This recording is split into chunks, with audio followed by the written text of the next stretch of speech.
Let me tell you a story. This one's a good one. I've got a little niece and nephew, 1 and 2 years old.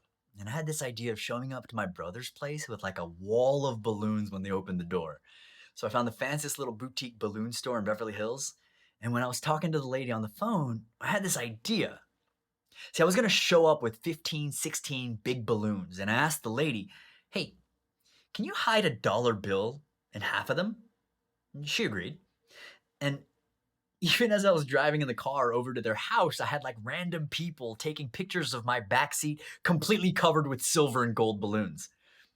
I get to my brother's place, I knock on the door, and it was perfect. My niece and nephew were so happy. So after dinner, I had my little niece hold a little pin, and I told her to pop the balloons to find the dollar bills. And if you're not laughing, you're like me. You don't have kids. The first balloon she popped completely startled her and my nephew, and they started crying like really loud. I turned to my brother and told him what I did, and he was like, "You fucking idiot. She has no concept of money at 2 years old, let alone popping loud ass balloons."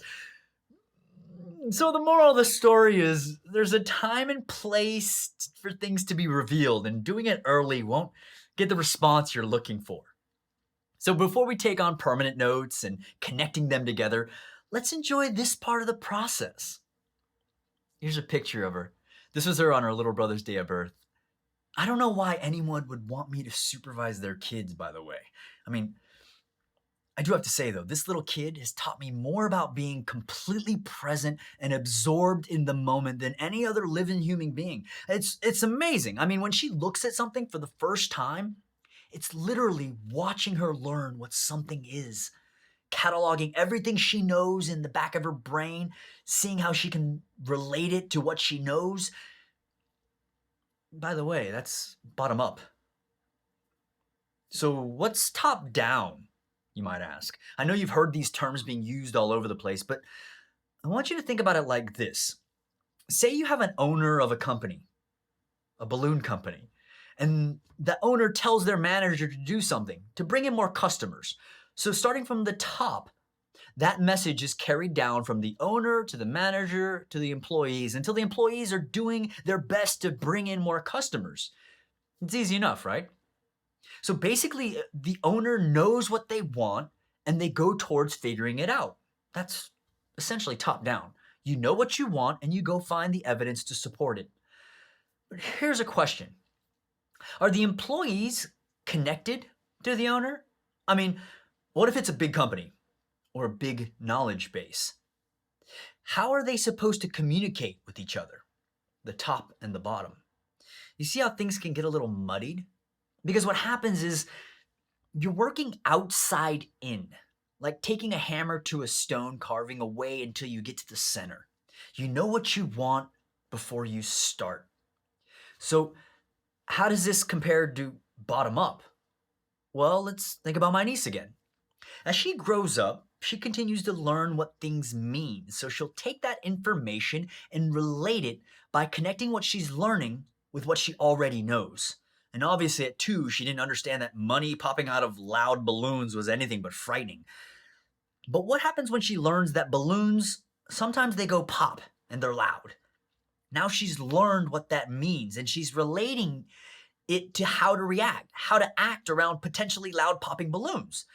And then say she starts understanding that money, a single dollar bill, can buy candy at the store. She's more knowledgeable, so she's not going to be scared of this green paper coming out of these loud popping balloons.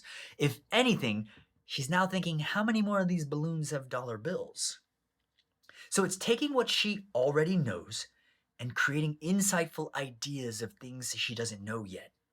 This is bottom up. Let me end with this. Now, this is going to be a serious question that I want to pose to you because it really helps define what it is that you're looking for. You have one way of working that says, I'm going to find this thing that I already know. Or, on the other hand, you have this idea of, I don't know what I'm looking for, but I want to find out. See, one is better suited with a top-down approach, while the other is built upon seeking out knowledge outside of what we already know, or rather, building upon what we already know by asking our communication partner to guide us towards what we don't know yet. This is why a Zettelkasten is so powerful, because it's literally taking care of having to remember everything. And if we do this in Rome, we can show how we got to our ideas, how we developed our thoughts over time. And don't get me wrong, there's many use cases where we just want to collect information. That's perfectly suited for a top-down structure. But when we want to offload how we think, how we learn, how we relate what we know to what we don't know yet, and that's where a bottom-up structure is transformative. I'll see you in the guided writing exercise.